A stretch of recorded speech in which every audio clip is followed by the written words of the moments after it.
Hi friends, welcome back to our channel.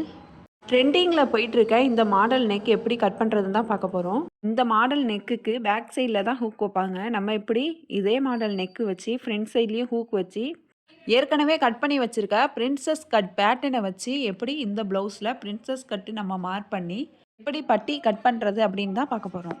வாங்க வீடியோக்குள்ளே போகலாம். எப்போதும் போல் 1 மீட்டர் ஃபேப்ரிக் எடுத்துகிட்டு அதை டபுள் ஃபோல்ட் பண்ணிவிட்டு பேக் சைடில் தையலுக்காக 1.5 இன்ச்சு விட்டுட்டு ஸ்கேலை வச்சு கோடு போட்டுக்கலாம். இப்போது பேக் ஹைட் மார்க் பண்ணிக்கலாம். எனக்கு வந்து 15 இன்ச் வருது. தையலுக்காக 1/2 இன்ச்சு, ஷோல்டர் ஜாயிண்ட்டுக்காக 1/2 இன்ச்சு சேர்த்துட்டு 15.5 இன்ச்சில் மார்க் பண்ணி ஸ்கேலை வச்சு கோடு போட்டுக்கிறேன். ஷோல்டர் 7.5 இன்ச்சில் மார்க் பண்ணி ஆம் ஹோல் 7 இன்ச்சில் மார்க் பண்ணிக்கலாம். இப்போ ஸ்கேலை வச்சு எல் ஷேப்பில் கோடு போட்டுக்கலாம். நம்ம எந்த அளவுக்கு நெக்கோட ஹைட்டு கம்மியாக வைக்கிறோமோ அந்தளவுக்கு வந்து நம்ம ஷோல்டரை அகலமாக வைக்கணும். நம்ம ஃபுல் ஷோல்டர் எவ்வளவோ அதை 2ஆல் டிவைட் பண்ணி அப்படியே வச்சிடணும். நம்ம எந்த அளவையும் குறைக்கக்கூடாது. நெக்கோட அகலம் 4.5 இன்ச்சும் நெக்கோட உயரம் 5.5 இன்ச்லேயும் நான் மார்க் பண்ணிக்கிறேன். ஸ்கேலை வச்சு பாக்ஸ் மாதிரி போட்டுக்கலாம். நெக்கு வரைஞ்சி விட்டுடலாம். நான் கொஞ்சம் வி ஷேப்பில் வரைஞ்சி விட்டுக்கிறேன். ஷோல்டர் ஸ்லோப் 1/2 இன்ச் மார்க் பண்ணி அதையும் ஸ்கேல் வச்சு கோடு போட்டுக்கலாம். அப்பர் பாடி 9.5 இன்ச்சில் மார்க் பண்ணிக்கலாம். 36 இன்ச் ப்ளவுஸுங்கிறதுனால அப்பர் பாடி 9.5 இன்ச்சில் மார்க் பண்ணிக்கலாம். ஆம் ஹோலையும் வரைஞ்சி விட்டு சைடில் ஸ்கேலை வச்சு கோடு போட்டுடலாம்.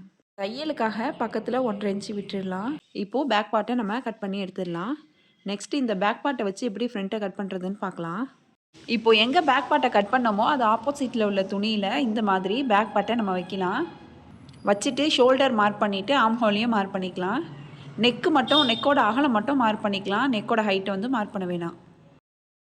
நம்ம நார்மலாக நெக்கோட அகலம் 3 இன்ச்சு வைப்போம். அந்த 3 இன்ச்சில் மார்க் பண்ணி நெக்கோட இறக்கம் 5 இன்ச்சில் வச்சு இந்த மாதிரி பாக்ஸ் போட்டுக்கலாம். இதோட சென்டர் மார்க் பண்ணிவிட்டு அதுலேருந்து ஃப்ரெஞ்ச் கர்வை வச்சு நம்ம இந்த மாதிரி வரைஞ்சி விட்டுக்கலாம். இதுக்கப்புறமா பக்கத்தில் 1.5 இன்ச்சில் மார்க் பண்ணி அதோட ஹைட்டு 4.5 இன்ச்சில் மார்க் பண்ணிக்கலாம். இப்போ ஸ்கேலை வச்சு இந்த மாதிரி கோடு போட்டு இந்த ஷேப்பில் நம்ம வரைஞ்சி விட்டுடலாம். இப்போது பிரின்சஸ் கட் பேட்டர்ன் எடுத்துக்கலாம். இந்த பேட்டர்ன் எப்படி ரெடி பண்ணணுன்னு பார்க்காதவங்களாம் நம்ம சேனலில் இருக்குது, போய் பாருங்கள். இப்போ இந்த மாதிரி பேட்டர்ன் ரெண்டுத்தையும் கரெக்டாக லைன் ஒன்றா வரா மாதிரி நம்ம வச்சுட்டு இந்த மாதிரி மார்க் பண்ணிக்கலாம். நம்ம எப்போல்லாம் பிரின்சஸ் கட் ப்ளவுஸ் கட் பண்ணுறோமோ அப்போல்லாம் பேட்டர்ன் போட்டு போட்டு நம்ம கட் பண்ணுறதுக்கு நம்ம ஒரு டைம் லைனிங்கை வாங்கி இந்த மாதிரி பேட்டர்ன் போட்டு வச்சுக்கிட்டோம்னா நம்ம எப்போல்லாம் பிரின்சஸ் கட் ப்ளவுஸ் கட் பண்ணணும்னு நினைக்கிறோமோ இந்த பேட்டர்னை வச்சு நம்ம ஈஸியாக கட் பண்ணிடலாம். ஃப்ரண்ட் பார்ட்டோட ஹைட்டு 13 இன்ச்சில் மார்க் பண்ணிக்கிறேன். உங்களுக்கு பட்டி வேணான்னு நினச்சிங்கன்னா நீங்கள் 12 இன்ச் மார்க் பண்ணிக்கலாம். 2 சைட்லேயும் 1.5 இன்ச் 1.5 இன்ச்சு மார்க் பண்ணிக்கலாம். இப்போது இந்த 2 பாயிண்ட்டையுமே நம்ம கனெக்ட் பண்ணி ஸ்கேலை வச்சு கோடு போட்டுக்கலாம். அந்த சைட்லேயும் 2 பாயிண்ட்டையும் கனெக்ட் பண்ணி கோடு போட்டுக்கலாம். இப்போது ஃப்ரண்ட் பார்ட்டை கட் பண்ணி எடுத்துடலாம். இப்போது ப்ளவுஸ் பார்க்க இந்த மாதிரி தான் இருக்கும். சென்டரில் கட் பண்ணி ரைட் சைட் தனியாக லெஃப்ட் சைட் தனியாக நம்ம எடுத்து வச்சுக்கலாம். நம்ம இதுக்கு கீழே கட் பண்ணி எடுத்த பீஸை பட்டிக்காக வச்சுக்கலாம். இதுக்கப்புறமா நம்ம அந்த பிரின்சஸ் கட் மார்க் பண்ணியிருக்கோம்ல அதை கட் பண்ணி எடுத்துக்கலாம். இப்போது கட் பண்ணியாச்சு. இந்த மாதிரி நம்ம ஒரு பேப்பர் கேன்வாஸ் எடுத்துக்கலாம். இந்த 2 பார்ட்டையுமே நம்ம தனியாக எடுத்து வச்சிடலாம். நம்ம நெக்கோட அகலம் எந்த அளவுக்கு இருக்கோ அதை விட 1.5 இன்ச்சு கூட இருக்கிற மாதிரி நம்ம பேப்பர் கேன்வாஸை கட் பண்ணி வச்சுக்கலாம். அதுக்கு மேலே இந்த நெக்கை வச்சுக்கலாம். இப்போ ஒரு சாக்கை வச்சு நெக்கை வந்து கரெக்டாக வரைஞ்சிடலாம். இதே நீங்கள் லைனிங் ப்ளவுஸில் ஸ்டிச் பண்ணுற மாதிரி இருந்துச்சுன்னா நீங்கள் லைனிங்லேயே பேப்பர் கேன்வாஸ் வச்சு ஸ்டிச் பண்ணிக்கலாம்.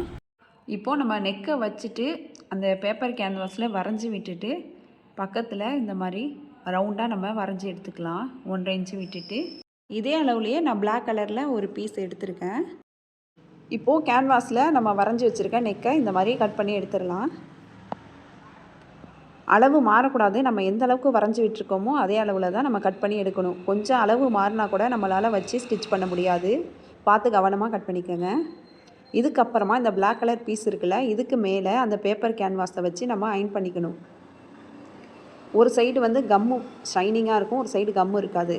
எந்த பக்கம் கம்மு இருக்கோ அது வந்து துணி பக்கமாக வச்சுட்டு இப்போ சென்டரில் நம்ம கட் பண்ணி எடுத்தோம்ல பீஸ், அதை இந்த மாதிரி வச்சுக்கணும். ஏன்னா அளவு மாறாமல் இருக்கிறதுக்காக அந்த பீஸை வச்சுட்டு சுற்றி நம்ம கட் பண்ணி வச்சுருக்க பீஸை வந்து நம்ம அயன் பண்ணி எடுத்துக்கணும். நம்ம இந்த மாதிரி அயன் பண்ணோம்னா கம்மு துணியோட போய் நல்லா ஒட்டிக்கும். நம்ம இப்படி கையால் எடுத்து பார்த்தோம்னா அது பிரிஞ்சு வராது. நல்ல துணியோடு நல்லா ஒட்டியிருக்கும். இப்போ வந்து நம்ம நெக்கை வந்து கரெக்டாக கட் பண்ணிடலாம். கேன்வாஸ் வரைக்கும் நல்ல ஒட்டை கட் பண்ணிடலாம். துணியெல்லாம் விட வேணாம், நம்ம கரெக்டாக ஒட்டை கட் பண்ணிடலாம். இந்த மாதிரி கீழே மட்டும் ஒரு 1/2 இன்ச்சு விட்டுட்டு நம்ம கட் பண்ணிக்கலாம். ஏன்னா நம்ம கீழ் பக்கமாக மடித்து விட போகிறோம். அந்த பிசுறுலாம் தெரியாத அளவுக்கு மடித்து விட போகிறோம். பேக் சைடில் பார்த்தா இந்த மாதிரி தான் இருக்கும், ஃப்ரண்ட் சைடில் இந்த மாதிரி இருக்கும். இப்போ இதை சமமாக மடிச்சுட்டு நம்ம கட் பண்ணிக்க போகிறோம். ஏன்னா ஃப்ரண்ட் பார்ட்டில் நம்ம ரைட் சைட் தனியாக லெஃப்ட் சைட் தனியாக கட் பண்ணி வச்சுருக்கோம். அதே மாதிரி இதையும் கட் பண்ணி வச்சுட்டு அதோட நெக்கில் இந்த மாதிரி மேட்ச் பண்ணி வச்சிடலாம். இதுக்கப்புறமா நம்ம ஒரு நாட்டு ரெடி பண்ணிவிட்டு இதில் வச்சு நம்ம ஸ்டிச் பண்ணிடலாம். உங்களுக்கு இதோட ஸ்டிச்சிங் வீடியோ வேணும்னா கமெண்ட் பாக்ஸில் கமெண்ட் பண்ணிவிடுங்க. இந்த வீடியோ உங்களுக்கு யூஸ்ஃபுல்லாக இருந்துச்சுன்னா லைக் பண்ணுங்கள், ஷேர் பண்ணுங்கள், கமெண்ட் பண்ணுங்கள். மறக்காமல் சிவி சாய்ரா சேனலை சப்ஸ்கிரைப் பண்ணிவிட்டு பக்கத்தில் உள்ள பெல் ஐக்கானை கிளிக் பண்ணிவிடுங்க. தேங்க்ஸ் ஃபார் வாட்சிங்.